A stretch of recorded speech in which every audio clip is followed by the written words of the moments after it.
सुमामी। तो मैं आज आप लोगों के साथ जो रेसिपी शेयर कर रही हूँ वो है दम का कीमा। तो दम का कीमे की बहुत सारी रेसिपी है, बहुत सारे तरीकों से आप लोगों ने बनाए हुए थे। ये मेरे तरीके से जैसे मैं बनाती हूँ मैं वो बना रही हूँ। तो मैंने 1 टेबल स्पून ये ले लिए खसखस। ये खसखस पड़ी हुई है, तो इसको मैं रोस्ट कर लूँगी। इसको मैंने बहुत अच्छे से धो के सुखा के फिर मैं बोतलों में भर के रख लेती हूँ, ताकि ना जब बनाना हो तो कोई मुश्किल ना हो। 1 टेबल स्पून मैंने भुने हुए और छिलके उतरे हुए चने लिए हैं, 4 क्लोव्स लिए हैं, 8 से 10 काली मिर्चें लिए हैं, ये 4 से 6 इलायचियाँ हैं। अच्छा, ये 1 टेबल स्पून मैंने लिया है सफ़ेद ज़ीरा और 1 टेबल स्पून लिया है मैंने सूखा हुआ धनिया। अच्छा, 1 टेबल स्पून ये मैंने क्यूब्स लिए हैं जिंजर गार्लिक की, तो ये 1 टेबल स्पून के करीब है। आधा किलो कीमा है, बीफ का कीमा है, और ये मैंने पीस के रखा हुआ होता है। ये कीमा भी मैंने पीस के और अपना धो के पीस के रखा हुआ था। और ये मैंने ना पपीते का पपाया पेस्ट बना के रखा होता है, तो ये पपाया पेस्ट है। ये भी 1 टेबल स्पून पपाया पेस्ट जाएगा इसमें। तो चलिए आइए अब तैयारी करते हैं। तो ये मैंने फ्राई पैन ले लिया चुना मुन्ना सा अपना, और इसके अंदर मैं ये डाल दूँगी खसखस, धनिया, ज़ीरा, ये सब इसमें रोस्ट हो जाएंगे। और ये सब मैं 1 से 2 मिनट इसको फ्राई कर लूँगी, और फिर इसके बाद हम इसको पीस लेंगे। तो ये देखिए मैं इसको रोस्ट कर रही हूँ हल्की आंच पे। मैं 2 मिनट के लिए इसको रोस्ट करूँगी बस। और ये रोस्ट होने के बाद ये बहुत अच्छे, एक तो पिसते बहुत अच्छे, फिर खुशबू इनके अंदर बहुत अच्छी आती है। मर्जी आप अगर रोस्ट नहीं करना चाहते तो वैसे भी पीस सकते हैं, मगर अगर रोस्ट करके पीस देंगे तो बहुत ज़्यादा इसका अच्छा रिजल्ट आएगा। क्या फिर इसके अंदर जो हमने ये भून लिया हमने जो ये मैं मशीन में डाल रही हूँ। अब कीमे में मैं ये जिंजर गार्लिक पेस्ट जो है वो चला जाएगा। ये बीफ का कीमा है और जो मैं घर में ही ला के पीसती हूँ। अच्छा, 2 प्याज हैं जिन्हें फ्राई करके चूर कर लिया है, ये चली जाएंगे इसमें। अच्छा, और ये है पपाया पेस्ट, तो ये 1 टेबल स्पून के करीब है, ये चला जाएगा इसमें। पपाया पेस्ट भी चला गया। अच्छा जी, उसके बाद जो ये मैंने पाउडर पीसा है ये सारा चला जाएगा इसमें।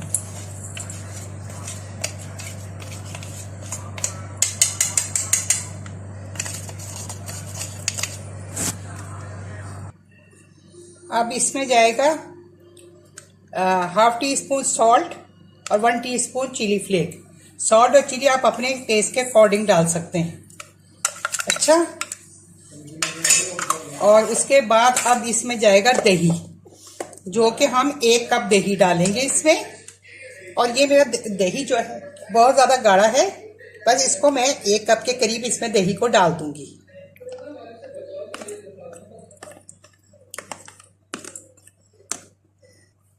अब मैं इसको अच्छे से मिक्स कर लूँगी इसके साथ, चाहे हाथ से कर लें या चम्मच से कर लें, ये आपकी मर्जी। मकसद इसका ये है कि आपने इसको अच्छे से मिक्स करना है। मैं अपने हाथों को इस्तेमाल करूँगी, हाथों से मिक्स करूँगी। तो ये कीमे में ना मैं 4 हरी मिर्चें बारीक बारीक काटी हैं, और पुदीना है, हैंडफुल पुदीना। तो जैसे मैंने ये पुदीना मेरे घर का पुदीना है, और इसकी बहुत ज़्यादा खुशबू और बहुत इसकी लीव इतनी नरम और मुलायम है ना, कि जिसकी अगर इसको मैं डंडियों के साथ भी चाहती तो डाल लेती तो कोई मतलब वो नहीं पड़ता। इतनी प्यारी इसकी डंडियां हैं, नाजुक सी और पतली पतली सी ना, बहुत ज़बरदस्त ये पुदीना है। तो मैं दिखाऊंगी आपको किसी दिन कि मैंने गमलों में सब्जियां उगाई हुई ना, वो दिखाऊंगी आप लोगों को, और आपको बताऊंगी भी कि कैसे इसको करनी है। तो अब इसके अंदर ये मैं मिक्स करके हरी मिर्चें और पुदीना मिक्स करके, और मैं इसको 2 घंटे के लिए रख दूंगी। अगर आपने सुबह बनाया ओवरनाइट रखे तो ज़्यादा बेहतर है। बस आज प्रोग्राम बन गया तो फिर मैंने कहा चलिए मैं आप लोगों के साथ भी शेयर कर लेती हूँ। तो इसलिए अब ये है कि मैं इसको 2 घंटे कम से कम रखूँगी, एटलीस्ट मसाला रच बस जाए, फिर मैं आपके साथ शेयर करूँगी। बहुत प्यारी खुशबू अभी से ऐसी आ रही है जैसे गोला कबाब या इस तरह से होती है। ये देखिए कीमा हमारा मैरिनेशन हो गया, 2.5 घंटे हो गए। चलिए आइए अब इसको पकाना शुरू करते हैं। ऑयल मैंने वही ले लिया जो प्याज मैंने जिसमें फ्राई किया था, वही ऑयल ले लिया, और ये तकरीबन है 4 टेबल स्पून के करीब। बिस्मिल्लाहिर्रहमानिर्रहीम, बिस्मिल्लाहिर्रहमानिर्रहीम। ये देखिए अब इसको मैं 5 मिनट तक इसको भूनूंगी और फिर उसके बाद मैं इसको लो फ्लेम पे पकाऊंगी।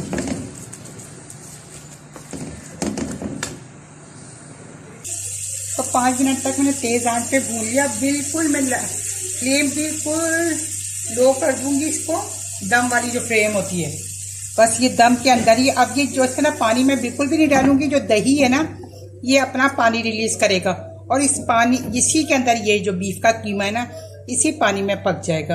अगर ज़रूरत महसूस करूंगी तो फिर मैं आपको बता दूंगी। वैसे मुझे ज़रूरत कभी भी नहीं पड़ी कि इसमें ये दही ही के पानी में पकता है। अगर आपको ज़रूरत महसूस हो तो आप 1/4 कप आधा किलो में पानी डाल सकते हैं। तो मैं इसको दम पे पका रही हूँ। तो मिलते हैं आपसे हम आधे घंटे के बाद। ये देखिए पानी हमें बिल्कुल नहीं डालना पड़ा। अब इसमें मैं हाफ लेमन जो है वो स्क्वीज करके डाल दूंगी, हाफ लेमन का जूस ना।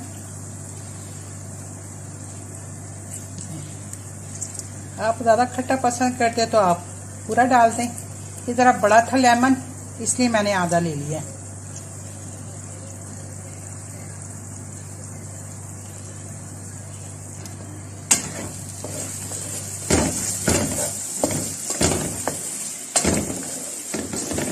अब इसको मैं ना 10 मिनट तक इसकी भुनाई करूंगी अच्छे तरीके से। ये देखिए वो अच्छे से भुन गया हमारा कीमा। तो अब बस अब इसको मैं डिश आउट कर दूंगा। बस ये देखिए, और हमारा ऑयल भी देखिए सेपरेट हो रहा है, इधर से सब ऑयल सेपरेट हो रहा है। तो बस इट्स मीन के बस हो गया अब ये। तो बस अब इसको हमने डिश आउट कर लेना है। ये देखिए हमारा कीमा तैयार हो गया। तो अब चलिए आइए टेबल पे रखते हैं अब इसको। तो ये देखिए हमारा दम का कीमा ज़बरदस्त सा तैयार हो गया है। और इसको खाली ये प्याज के लच्छों के साथ ही अच्छा लगता है, लेमन और प्याज के लच्छों के साथ। तो ये देखा मैंने कितनी आसान और झटपट से बन जाने वाली रेसिपी के साथ आपको सिखाया और घर में ही सारे इंग्रेडिएंट मिल जाते हैं। तो आई होप सो कि आपको मेरी ये दम के कीमे की रेसिपी पसंद आई होगी। अगर आप लोगों को पसंद आई है तो फिर, और आप मेरी वीडियो को देखना चाहते हैं तो फिर आपने मेरी चैनल शीना के किचन को रेड लव से लिखा होता है सब्सक्राइब, तो आपने सब्सक्राइब करना है। उसके बराबर में बेल आइकॉन का बटन है जिसे हिट करना मत भूलिएगा। उससे जो भी मेरी नई नोटिफिकेशन होगी सबसे पहले आपको देखने के लिए मिलेगी और ये बिल्कुल फ्री है। तो और मुझे कमेंट्स में ज़रूर बताइएगा आप कि आपको ये रेसिपी कैसे लगी है। आप लोगों को मालूम है कि मैं फ़ौरन रिप्लाई देती हूँ। और प्लीज़ आप लोग लाइक शेयर भी किया करें। अब जाते जाते देख ली ना मेरी वीडियो, तो अब चलो प्लीज़ जल्दी से आप लोग इसको लाइक